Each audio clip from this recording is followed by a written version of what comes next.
Due to a time schedule conflict and the delayed arrival of the photographer, the approximately first 8 minutes of the Destin Fire Control Board meeting were not recorded live on video of the May 9th meeting. Those first few minutes were, however, recorded on audio and available to the public for review. Not included in this recorded live video was the review of the minutes and review of the April 30th, 2017 financial reports that can be found at destinfire.com/documents/agendas. There was one public comment by Kevin McDonald, a Destin firefighter. Mr. McDonald was kind enough to repeat and let us record his comments and are added to the beginning of this video. The video of the meeting itself from that point forward is unedited and recorded live May 9th, 2017. So, this is to start off the Destin Fire Control meeting for May. I was a little bit late for the meeting and missed the opening comments. So we are now recreating that opening comment for your viewing pleasure. So my name is Kevin McDonald. I'm a firefighter here at Destin Fire Control District. I wanted to start by saying, I appreciate everything that's going on here. I've been trying to figure out a way to get the guys to try and come together so we can come together with the union, the Board of Commissions, and the fire chief and open a forum to where we can work things out like men and not try and go back and forth on the past. And one of the things that stuck out to me last meeting, Commissioner Buckingham, he donated his stipend money to go into our retirement account.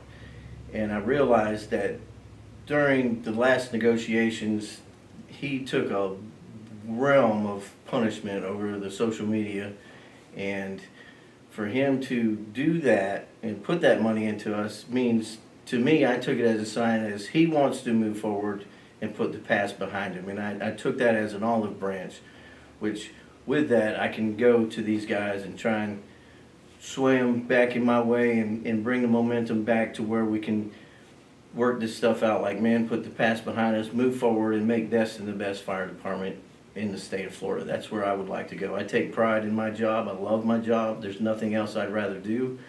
And with that being said, last week I got on the Destin clothesline and I put a nice little letter out to whoever it is that runs it and said, you do not speak for us at the Destin Professional Firefighters. You're creating more problem and making us look very irresponsible to the public, and I don't want the public that I protect and serve to feel like we're irresponsible fools. We want to hold it on a professional level, so I asked them to please stop with their posts.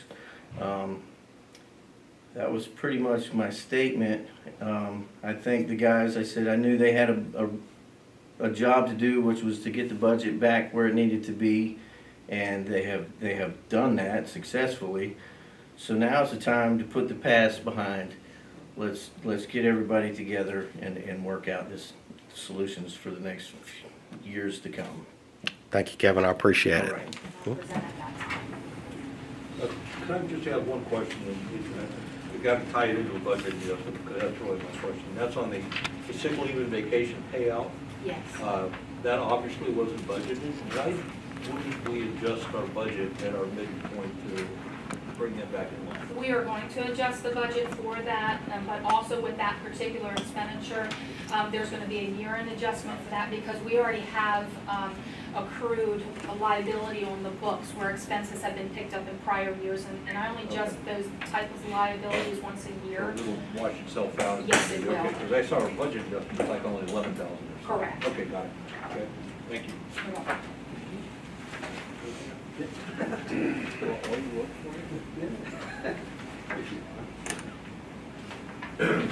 Okay, I'll entertain a motion to approve the financial report. So moved. Second. Have a motion to approve and a second. Any discussion? Seeing none, calling for the vote. All in favor, say aye. Aye. Unanimous. Old business, none. So moving to the chief reports. Beach safety update. Yes, sir. As you can tell, Chief D'Agostino isn't here, but his report is in front of you. We did, and you have the numbers that are there. Joe can kind of go into those a little bit more in detail at the next meeting, as well as May's numbers when we have our next meeting. On his presentation, you see that there's a TDC meeting on May 5th. Kind of bring the board up to speed in reference to the TDC meeting. Joe, I, and Chairman Moore went before the TDC this past Friday to request funding for our lifeguard program. We made a presentation, told them that we feel there are pockets along the beach that need a lifeguard in a chair. 7 of them to be exact. It's just unmanageable for one guard to manage, a half a mile to a mile of beach and have a couple of pockets of 1,000 people and still be able to do his job. So our request from them was for around $980,000 to be able to operate the beach this coming year. We gave a presentation. I thought it went well. Good questions were asked. Afterwards, the sheriff gave his presentation, and then the TDC made a decision on how they were going to, what they were going to provide and how they were going to provide the funds. After a lot of discussion,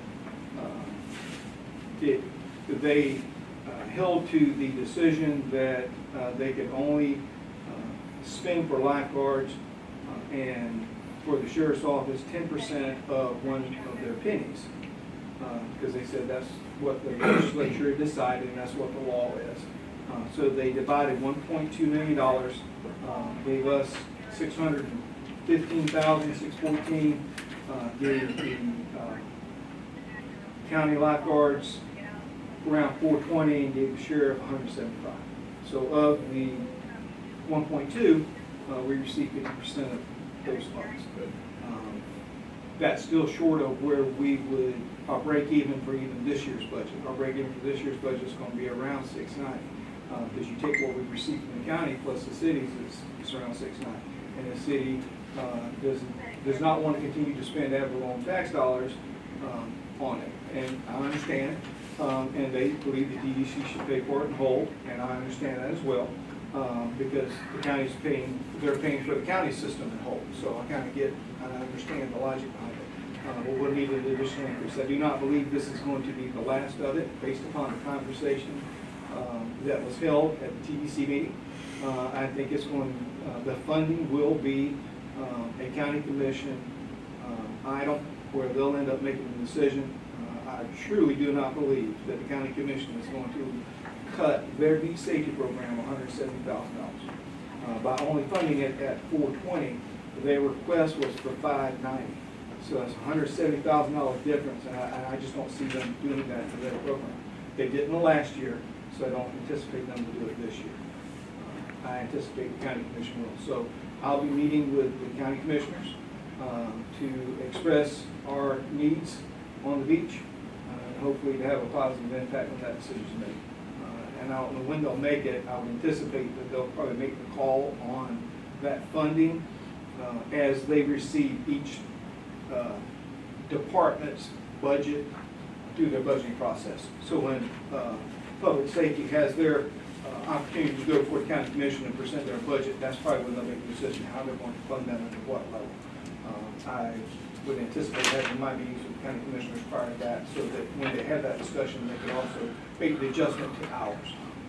So that's where we are. It went as well as it could have. I would anticipate, seeing how they're keeping themselves at a cap of 10%.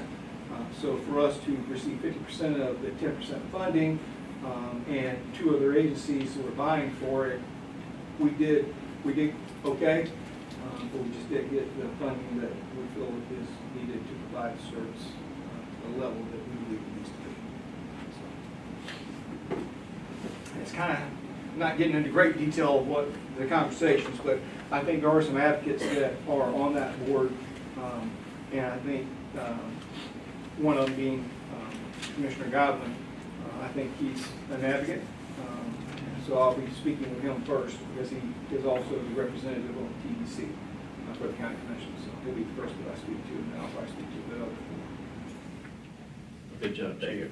Yes, sir. It was a good presentation, too. Thank you. All right, moving along, training report. Yes, sir. You see they got 20 hours in this month. We had actually had them scheduled for 26, but we weren't able to get the pre-fire plans in, which we typically fall under our tactical strategy. We had a computer glitch, which kind of prevented them from being able to complete those, so they weren't able to get that in this month. But either way, they were able to get in a full 20 hours, which is great. They did some Mayday and drill training, which is great, especially for our new employees. Helps in the event that something bad goes wrong, they know how to get out of it. That's part of that training. And then you'll see vehicle extrication and some hydrant maintenance and some medical training. So it was a good month of training. Any questions? All right, inspection report. So, Chairman, you have your report in front of you. If you have any questions, I will entertain it. We do have our full-time inspector up and working now every day, so he is out and about beating the trail. I've seen him out. Yeah. Good. Any questions? Is there any more significant projects coming, the plans you reviewed? Not any major things. The old Fridays building is gonna be tore down, 2 buildings put back in its place, and then the townhouse is going now. Okay. The 2 major. Thanks, man. Thanks, man. Response change report? Yes, sir. You have the documents in front of you. First page, you'll see that we kind of went down in March with only meeting the 8-minute standard 80% of the time, but in April we're back up to 85%. Would anticipate to stay that 80 to 85% range. We'll always try to have 90, but I think that we won't really get there until we have a couple of different locations.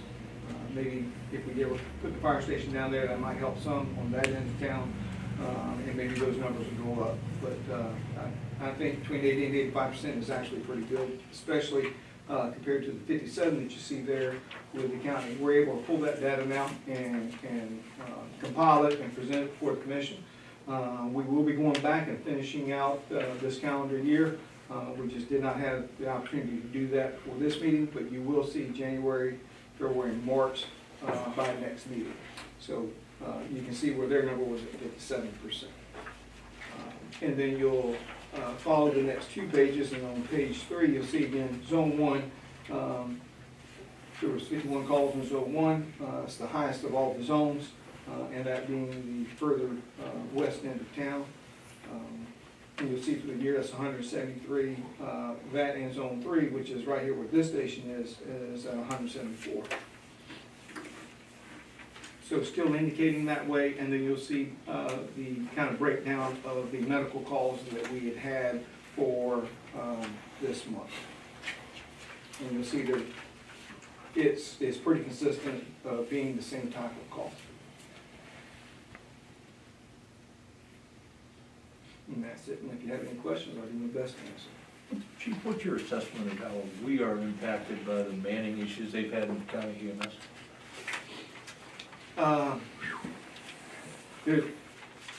I'll give one example of trying times that county EMS is going through right now. Yeah. There was a drive up at Dr. Novak's office right down the road here on Airport Road. A lady was driving down the road. She felt she couldn't drive any further. She pulled into Dr. Novak's office. Barely made it inside, my understanding, sat down, and then they called 911 because it wasn't a patient of hers, it was just someone that was driving down the road. We responded, and our battalion gets a phone call from a EMS commander, and they've got an EMS commander now working in the dispatch room with the dispatchers, trying to help those dispatchers in prioritizing calls where ambulances need to go and those kind of things to try to bring them along. They have quite a few new dispatchers. He calls our battalion and says, hey, can you land a helicopter right there in front of Dr. Novak's office for that patient? So they did. They landed. A rig never showed up on scene. The helicopter landed in front of Dr. Novak's office. I was there. They walked over with their stretcher, loaded the patient, and put him in the helicopter and flew that patient out. The patient's condition, if an ambulance had been there, I would have anticipated that they would have ground transported to Fort Walton Medical Center and called a stroke alert. But I don't know under normal conditions, had that patient presented the way that she was presenting and an ambulance been on scene, that they would have ground transported that patient. I don't believe they would have flown them. Based upon what my understanding of ambulance status at the time that call occurred, they didn't have an ambulance really available, and the quickest and probably best for that patient was to fly. So that kind of gives you an extreme of what their status is. Interesting. It's up and down. They are making changes. We'll see what the outcome is of them. But they're going to take one of the rigs that are here in Destin and put it on a 12-hour, make it a 12-hour rig, not a 24.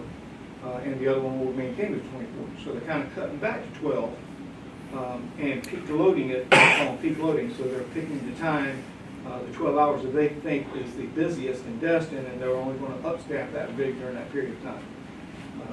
Which that's a reflection of a lot of things, staffing and the like, because they get staffed 12 hours, they're not able to staff 24. So that kind of falls back to the staffing issue. And they're going to try to peak load it to kind of offset some of that. With the desire, at some point, they want to put all their people and all their rigs to where they work 12 hours, but those trucks that are 24 stay 24. Those that they made 12s will be 12s, but their employees will be on 12-hour shifts as compared to 24. How many citizens of Destin know that? I don't think a lot. So you're saying there's one on 24-hour and then one at 12, so the other 12, they're just one vehicle. Is that what you're saying? Yes, sir, that's correct. That makes I would, if you listen to Cover the town. If you listen to the radio, there's quite a bit of time that there's not a rig in Destin anywhere. So just because a rig is assigned here doesn't mean that it It's gonna be stays here. Right. They come in the morning at 7 o'clock, by 7:30, they could be somewhere else and not be in Destin. That just happens to be where the rig is assigned. It's kind of a shell game. When they say we had 2 rigs assigned to Destin, yeah. Well, one's heading to Fort Walton. Oh, yes, it's moving. Because they try to rotate them wherever the calls are occurring, to try to cover as much area as they can. So if you have 2 rigs in Fort Walton, and they're jumping in their own calls, they're rotating one out of Destin to pull over to cover Fort Walton and part of Destin. So they rotate. Now, is that going to change when the 100 days of summer, or is it going to, do you know? Oh, I don't believe so. No, sir. This one is, they're anticipating to run that 12-hour truck, 12 hours, and the other will bring it up before. That's That's unbelievable. poor, That's sad. in my opinion. For the tourists basically out here at the time. I've reached out and had some conversations with Public Safety Director in reference to this, and they believe that the changes they're making are going to be positive ones, that hopefully have a positive impact on responses. I told him that I don't think that's going to have the results that he's I hoping for. don't see that. And I provided him with alternatives. So we'll see kind of where that goes. Right now, I haven't heard anything just yet, so I don't know that it's going anywhere, but I can't say it's not either, because I'm not going to be privy to some of those conversations they might have. But when is that follow-up with them to find out? I'm waiting on him to get back with me after he's done some of his homework. And I can reach out to him Now, I've talked to the board members individually after I speak to them, but I'll reach out to them before the end of this week and see if I can get some feedback on where some of those propositions that alternatives that I've kind of given might be standing. My comment, sitting here thinking out loud, is that whoever that was that showed up in Dr. Novak's office was maybe 200 yards from a four-wall beach, mobile or remote ER that has a health pad, the last time I went. The It does. doctor on staff and the registered nurses on staff. And we're sitting with them in a car in a parking lot. Is that kind of what we're hearing? In Dr. Novak's office, and she was there.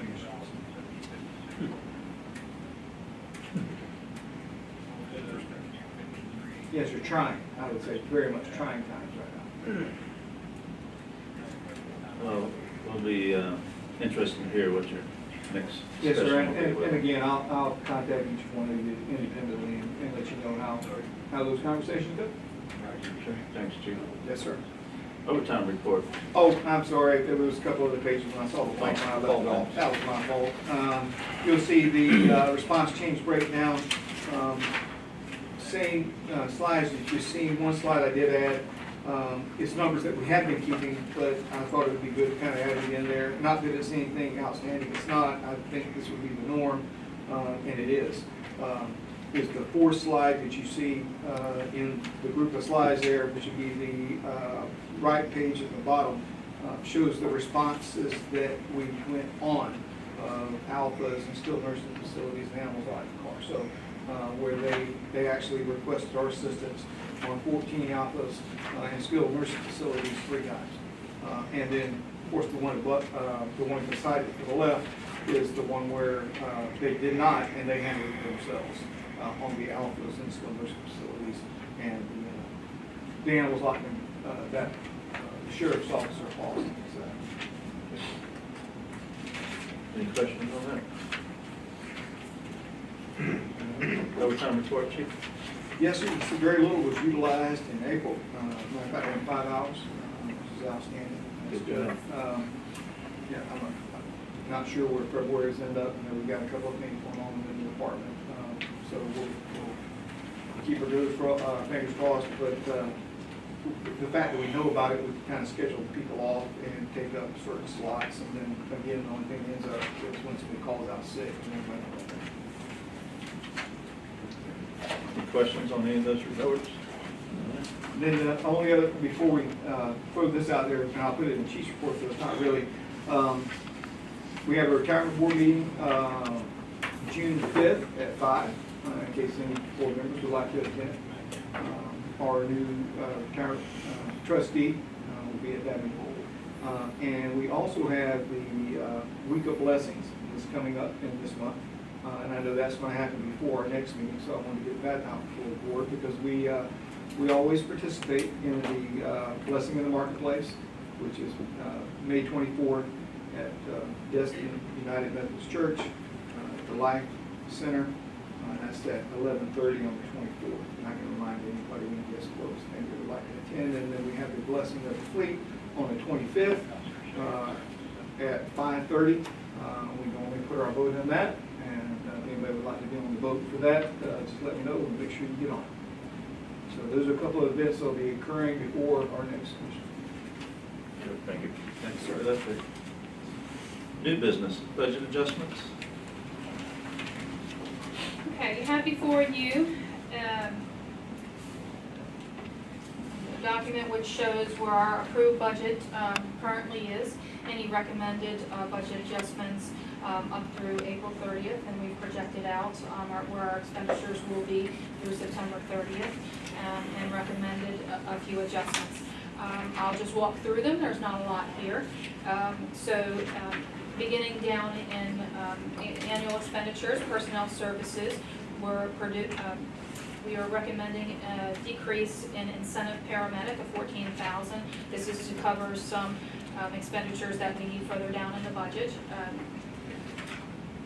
We had an employee who waived his paramedic incentive, not operating as a paramedic, and we also budgeted for a paramedic had we taken on additional employees, maybe under the Safer grant or somewhere. So there's some savings there that we can have. Insurance, paramedic, a reduction of $2,000. That's not an expenditure that we're covering anymore as far as our collective bargaining agreement goes, so there's some savings there to offset some others. Retirement contribution, an increase of $26,000. What this is we've taken a look at our current staffing level, at where our actuarial report has come back at. We did have a significant increase in the funding requirement due to changes that the pension board made. The largest of that change was they reduced their earnings assumption from 8% down to 7.5%, which is a substantial increase. Now the effect on what we had budgeted, we're actually okay. Our original budget of $1,020,000 is okay, and that's because we actually have reduced personnel because we don't have the Safer grant employees and so forth. So our budget is okay. I'm requesting an increase of $26,000 for two items. The first of which is at the last meeting, Commissioner Buckingham asked that his stipend of $6,000 go in there. So that's $6,000 of it. The remaining $20,000 can be found on the next page under professional services legal. We had projected a larger budget that was needed for legal expenditures due to negotiations. We didn't know what was going to happen. And we came in below that. Negotiations settled out in December, didn't take as long. So the chief and I, had discussed previously, well, we're not spending that expenditure working with the guys to settle this, so let's put the money into the retirement fund. So we are proposing to do that. So that makes up the $26,000 at this point that we're recommending to put into the retirement fund. We would like to take another look at the funding of the retirement fund before September 30th to see if there's any other excess revenue within our current fiscal year that maybe could be applied to that retirement fund. But at this point in time, we're still mid-year in our budget, so we're going to wait until we get closer to year end to address that. We're asking for a $5,000 increase in uniforms duty. Over the last year, we've taken on new employees. Part of the collective bargaining agreement was to change uniforms for the guys. So there's some items that we need to pick up. Ranks were changed to captain, so we need to change shields, we need to change shirts and so forth. So we're running short in that item, so we're looking for an additional $5,000 there. Mr. Wilson had previously mentioned the adjustment to wages, sick leave, and vacation payout. We're going to need $11,000. That's to pick up the expenditures that were approved for Battalion Chief Urenda's payout of his benefits, and also retiring Fire Marshal Gurdon to pick up the remaining expense for him. So $11,000 is needed there. You can see commissioner's pay above that is being reduced by $10,375. That's a combination of moving Commissioner Buckingham $6,000 and then moving Commissioner Green's part of his $4,375 to cover the cost of our public information officer. While we're contracted with a public information officer for just over $9,000, we're only going to experience part of that during this fiscal year, so it only takes a portion of one commissioner's stipend to cover that during this fiscal year. Other professional services, $43.75, you'll see that is where the public information officer falls. So that's the offset of the rest of the commissioner's pay. That moves us to page 33 or page... Clarification on that. I mean, we don't recognize when a commissioner wages stipend that it's going to be below budget. We just let it sit there, and then of course we're going to do below budget at the end of the year, right? Yeah, I mean, it won't be spent unless we move it somewhere else, Okay. unless it needs to be Okay. moved somewhere. Okay. So on page 3 of 5, or page 33 within the whole book, you'll see some adjustments to capital outlay. All of these will offset each other. Bunker gears being reduced and equipment station refrigerators being reduced.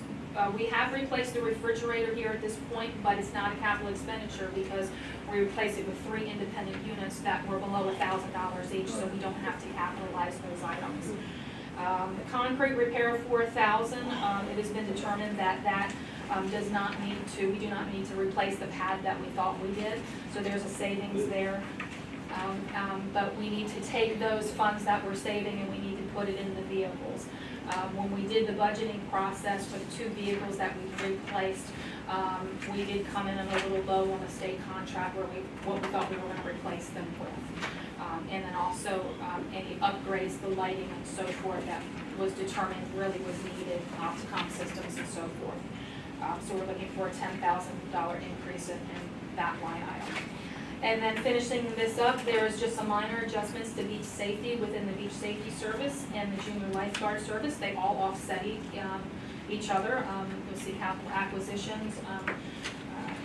Division Chief D'Agostino had determined that some of our boards, our lifeguarding boards, were really deteriorating and we needed to purchase more than we had anticipated. Communication devices, uniforms for both sections. So the net effect of all of these adjustments is 0. We have found savings in line items to offset increases where we needed to make them. Good job.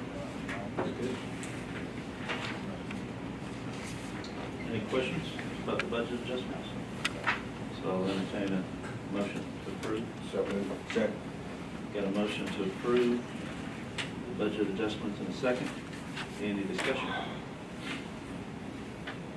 Being none, calling for a vote. All in favor, say aye. Unanimous.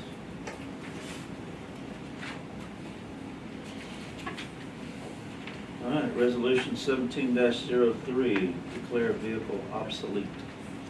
Yes, sir, with the purchase of the new Beach 10, smaller Nissan Frontier that we will use for beach responses out of Station 10, the F-150 has become excess. It also has, we looked at disposing of it or the Impala. We felt the Impala was more practical for what we would use it for. We have several other trucks. We were going to keep one. We're looking at both condition. We think the Impala is in a better mechanical condition and a rust-free condition than the beach truck. Although the beach truck, it's always good to have trucks do all things, but we have those if need be. We have plenty right now, and it's better to keep it. So we're asking the board if we can dispose of this F-150. We've done some research. We feel $25 is a good price based upon the condition of the vehicle. I make a motion to expose it, 2004. I'll second. I got a motion to approve. Is the AC and all that work still? Yes, sir. So it should pull that. Hey, it's just a minimum. You know, 25 is the minimum. Yeah, I always say if a vehicle run and it's got AC, it's worth that, 2,500 at least. Okay, cool. So I got a motion to approve in a second. Any questions? All right. Take a vote. All in favor, say aye. Thank you. All right, our next. Bring up here, something that I want to try to be proactive about this and not reactive. It might be jumping the gun a little bit, but probably most of you heard that the state there's a bill trying to go through about giving another $25,000 worth of homestead exemption to the taxpayers. And if this happens, it's going to be a big hard lick on us here at the district. They've made some remarks about some things they're going to try to do to help alleviate it, but you know, I'm afraid it's going to pass. And what reinforced that was this morning on the headlines of the paper, the city of Fort Walton Beach is considering doing a non-ad valorem assessment for the fire department to raise money for the fire department, about $3 million. So I think they're foreseeing what's going to happen. And they're trying to be proactive about it. So might be something we need to put on the agenda for the next meeting to discuss that, we might have to do. It might all be for naught, but I think we ought to start looking at it anyway, because it is possible that it will happen. And if you do that to all the businesses in Destin and the homeowners and stuff, it's gonna hurt us. It's gonna take us back. We're just now getting back. I'm all for putting on that Here bid. for it, but, I apologize, I haven't heard, but did they talk about a time frame that they're looking, like next well, year? once they pass the bid, yeah, it'll probably be next year. And, They already passed the budget already. but maybe if Chief could get us more information on that. I'll have it ready for you. It hadn't passed yet, I don't think, but, Let's still gotta go to Uh, this, and but at least, It but did. understanding that the city of Fort Walton's already looking at a non-alcoholic settlement for their fire department, that just reinforces my belief that it's gonna impact them too, just like it is everybody else. Yeah, and we've worked too hard to get us back on track. Yep. We don't need to go backwards. Exactly. Is it possible to get kind of a read on what that might mean to us financially? Because in my understanding, it's doubling the homestead exemption, so two things are in our favor. One, we have a lot of business base in our ad valorem, that wouldn't be impacted. And we have an awful lot of dwelling units that are not homesteaded because they're not owned by people that live in them. That's correct. So that mitigates it a bit too. And I don't know if we've got a $5 million problem or $500,000 problem, but it would be good if we could just get a hands around get it. a number maybe. But I agree with Tommy, it's a good thing to be way ahead of this thing. I'm not sure what Walton is doing is really running a campaign against it. If I want to campaign against it, I tell everybody we're gonna raise our taxes if it passes and let them call Tallahassee and shut it Right. down, which might be a right thing to do, so. Well, we looked at a non-ad valorem assessment at one time Yep. in the past, Mhm. and, we still got those numbers and stuff, but, it's not something you're gonna have to, you can run out and do tomorrow, because it has to go through, and it's gotta be put on the agenda, on the ballot. And it costs money to do it. Where the difference, and as we discussed with a non-ad valorem assessment in the past, the difference between a special district and a municipality, whether it's county or city, they can just do it. We have to take it to the voters. So the voters have to approve ours. The city of Fort Walton Beach can do it with a vote of the council. So there's a difference. We can't. We have to take it to the citizens. They can just do it. Fort Walton's not doing it because of that. They're No, doing so it they've for other been, reasons. they've been looking at this for a while. Well, they can use this to reinforce it though. Absolutely. Oh, yeah. Because they're saying, but the city has a lot more coming in besides ad valorem taxes. That's correct. So it's, to me, it's a no-brainer for us to at least look at this and not get caught. This puts us, I've talked with several of the fire chiefs of special districts in the area in reference to this, because we've kind of seen it coming.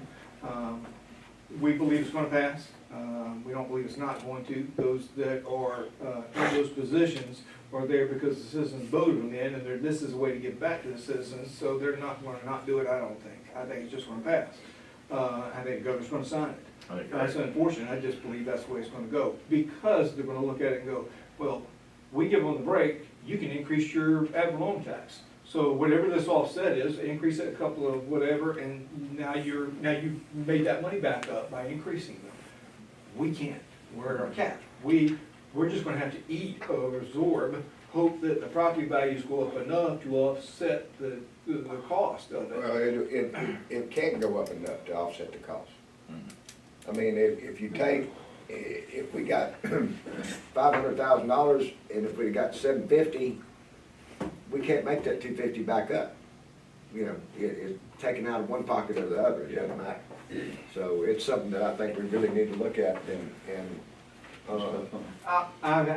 I've spoken with the property appraiser about some other issues, and when I was speaking with him, he let me know that he was kind of busy right now, working on the numbers, the impact numbers of this $25,000 exemption. So I know that he's working on it, so for the county, which then we're part of the county, so I'm sure that he's gonna have our numbers as well. So I'll reach out to him and find out when those numbers are completed, is there any way he could provide those to me? So hopefully I'll have something, By next well, meeting. I'll definitely have something for the board at the next meeting, but I hope to have those numbers. Okay. Thank you. Well, I think the loss will be felt in 2019. Yes, sir. Yeah. 639 million statewide. Yeah. And I love the fact they exempted the schools. Yes, sir. Great. Yeah, that's true. I would anticipate that, as Commissioner Wilson has said, if this passes, it's got to be voted on because it's a constitutional amendment, so it has to go before all the citizens in the state of Florida. It has to go before a vote. And I do not see them holding a special referendum throughout the state of Florida for this. So it'd probably be the midterm elections, which will probably be in November of 18. And then depending on what the language is, would say when the effective date is and then when it's going to impact us and all that. But it'll be after November of 18 before it affects us. Could be in 19, could be in our fiscal year 1920 budget. I don't know. I hadn't seen that part. That's still out in the future. But I wouldn't anticipate it before November of 18 because they're going to have to put it before the citizens to vote on. Yeah, that's good that Well, we're this- talking about The it. city of Fort Walton is not exempting schools or churches. They're gonna hit them with it, both of them. But with their assessment. Their Yeah. assessment, yeah. Everybody gets hit there. Wow. All right, our next meeting, regular meeting will be June 13th, 2017 at 5:30 PM. There's nothing else in front of the board from the commissioners. This meeting is adjourned.